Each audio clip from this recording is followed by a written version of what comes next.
RTCI nous réunit. Je suis en compagnie de Marie-Christine Saragosse, présidente directeur général de France Média Monde. Bonjour Madame Saragosse, merci d'être des nôtres ce matin sur RTCI. Merci de m'inviter, je suis ravie d'être là. Alors, sous votre tutelle des institutions et non des moindres, je cite France 24, RFI et puis la Doualia.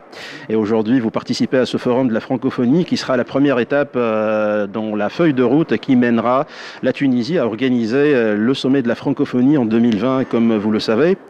Ma première question, comment est-ce que cette institution que vous êtes en train de diriger permettra à la francophonie de prospérer, sera l'élan pour que la francophonie puisse s'améliorer, si j'ose m'exprimer ainsi, en mettant un jugement de valeur?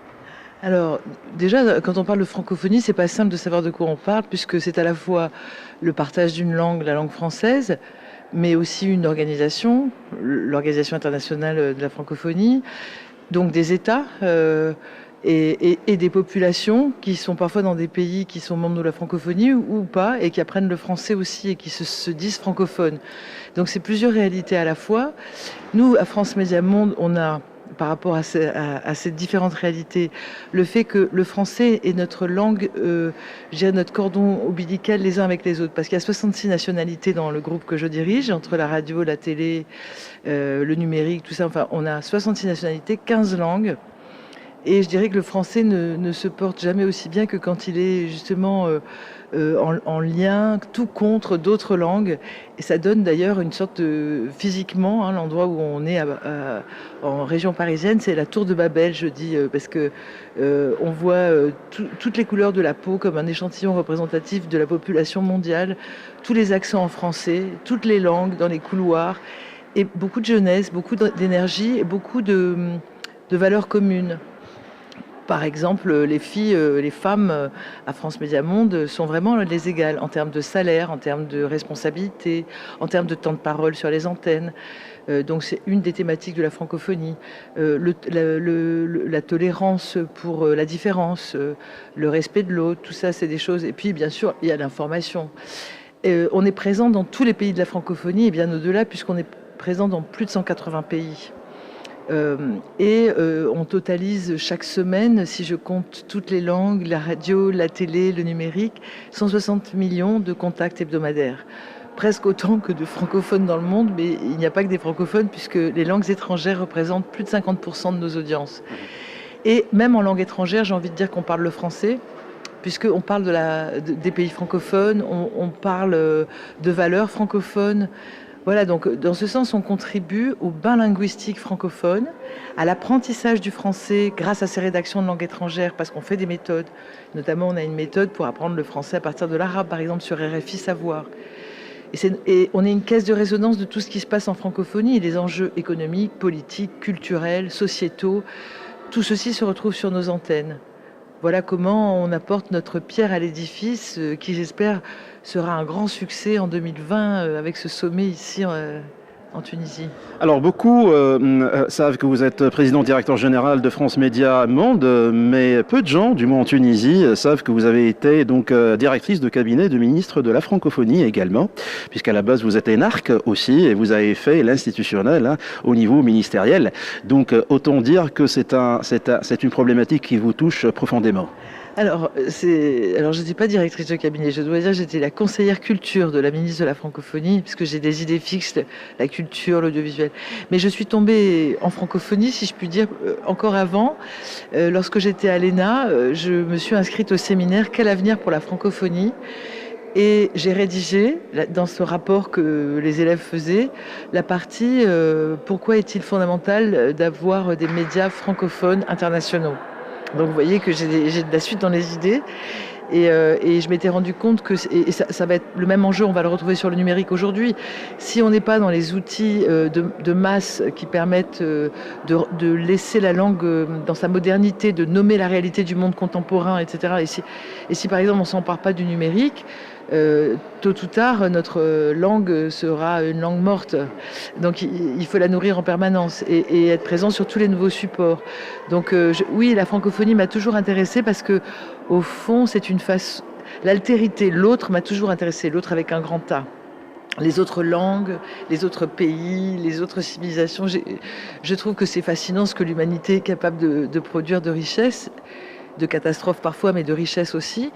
Et au fond, en francophonie, ça donne l'avantage de partager la langue, donc de se comprendre sans avoir la barrière linguistique, tout en rencontrant une diversité incroyable, et qu'on retrouve dans les différents accents d'ailleurs qu'on a en français, puisque le français n'est pas une langue, mais plusieurs, avec même des grammaires. Nos amis québécois, ils ont même fait une nouvelle grammaire qui parfois fait grincer des dents si on a été formé au français de l'académie. Par rapport à l'orthodoxie, je dirais, donc puritaine. Voilà, l'orthodoxie. Donc c'est même ce qui était des fautes de français dans l'orthodoxie peut devenir une façon de dire.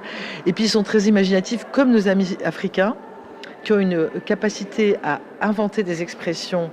Alors je pense que les Africains battent tous les records.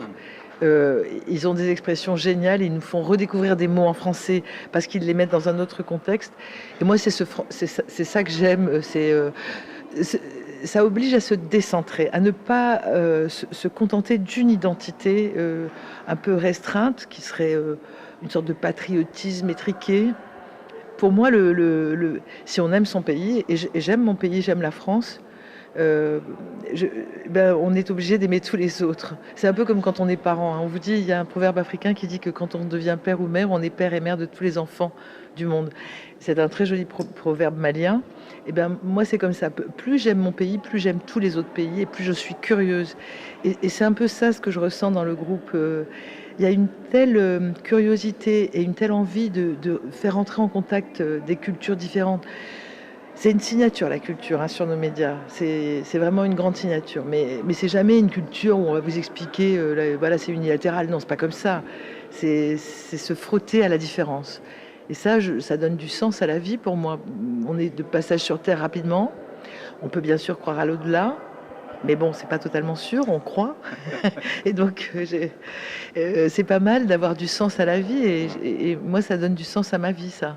Marie-Christine Saragosse, présidente directeur générale de France Média Monde, aujourd'hui, lorsque vous gouvernez cette institution qui est très importante aujourd'hui, stratégiquement, est-ce que le français est en train de gagner du terrain ou est-ce que les autres langues sont en train peut-être de lui faire de l'ombre? Vous avez parlé tout à l'heure de 15 langues que vous évoquez dans vos médias respectifs. Et aujourd'hui, comment faites-vous pour justement coller à une actualité ou à une diversité linguistique qui n'est pas forcément en faveur du français actuellement? Alors, moi, je ne dirais pas que ça n'est pas en faveur du français, parce que, bien sûr qu'à certains moments de l'histoire, peut-être que le français a dominé. Et d'ailleurs, c'est pas toujours bon d'être une langue dominante, parce que je pense que pour l'anglais de Shakespeare se bouche les oreilles pour pas entendre le globish et cette langue utilitaire que peut être parfois l'anglais, qui est utile justement, mais qui n'est pas cette langue émotionnelle qui existe aussi quand on entend effectivement du Shakespeare ou d'autres grands auteurs anglophones. Donc une langue dominante, elle a aussi des difficultés parfois à rester elle-même. Alors, le français n'est plus cette langue dominante, mais le français, il se frotte aux autres langues, mais il ne régresse pas, il augmente. Il augmente le français. Alors, tout le monde dit en 2050, il y aura 700 millions de francophones parce que les Africains. Alors, ça suffit pas de faire des enfants pour que la francophonie augmente. Il faut encore qu'ils apprennent le français. C'est pas toujours une langue maternelle. Souvent, à part en France, le français n'est jamais la langue unique d'un pays. Y compris en Europe ou en Amérique du Nord, il y a plusieurs langues. En Afrique, c'est le cas aussi. Donc, évidemment, voilà, il y a d'autres langues autour, mais le français continue à augmenter, et si pour peu qu'on l'apprenne. Donc, on a un vrai enjeu d'apprentissage. Je pense qu'il existe aussi ici en Tunisie, où quand je regarde les statistiques de mon groupe, le France 24 en arabe représente 85% de l'écoute de France 24. En Algérie, c'est 68% de l'écoute de France 24 qui est en arabe et le reste en français. Au Maroc, c'est 75%. Donc, dans l'échelle disons, de l'arabophonie et de la francophonie maghrébine, la Tunisie est plutôt le pays le plus arabophone en résultat d'audience. À côté de ça, il y a 1,6 million de Tunisiens qui viennent suivre en français sur les offres numériques France 24. Et puis bien sûr, ils regardent aussi la télé, mais moins. Donc je ne sais pas si c'est lié à l'histoire, parce que France 24 en arabe est passé à 24 heures et est né avec la révolution tunisienne. Et donc il y a probablement une résonance entre l'arabe, la Tunisie et France 24 qui est particulière.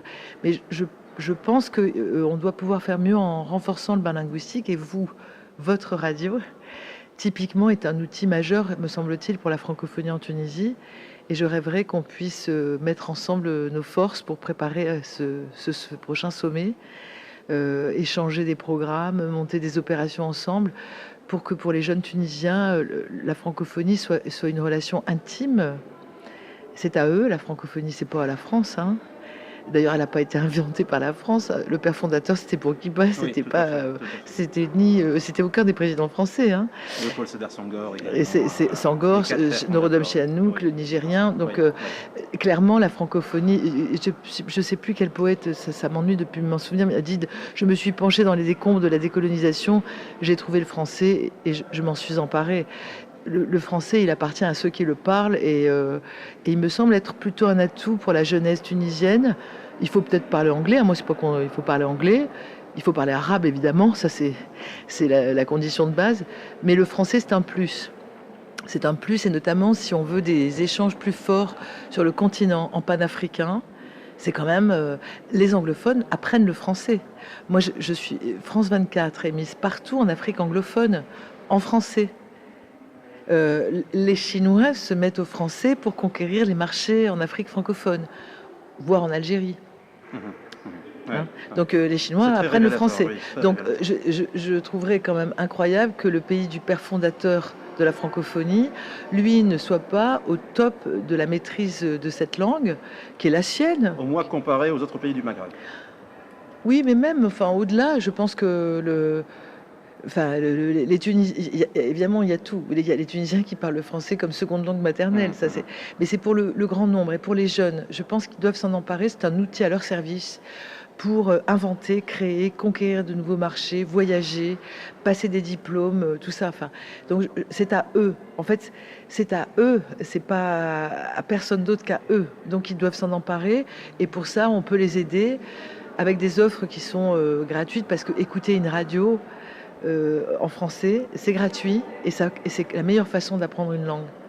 Et vous allez passer sur cette chaîne le lundi matin, hein, dans une émission de grande écoute, hein, sur RTCI, une émission donc qui intéresse l'élite tunisienne et également tous ceux qui sont francophiles, francophones également, et Dieu sait s'ils sont nombreux en Tunisie. Merci beaucoup, Madame Marie-Christine Saragosse, présidente directeur général de France Média Monde, donc une institution qui gère RFI, France 24, et puis Radio Doualiya, voilà, Monte Carlo également, voilà.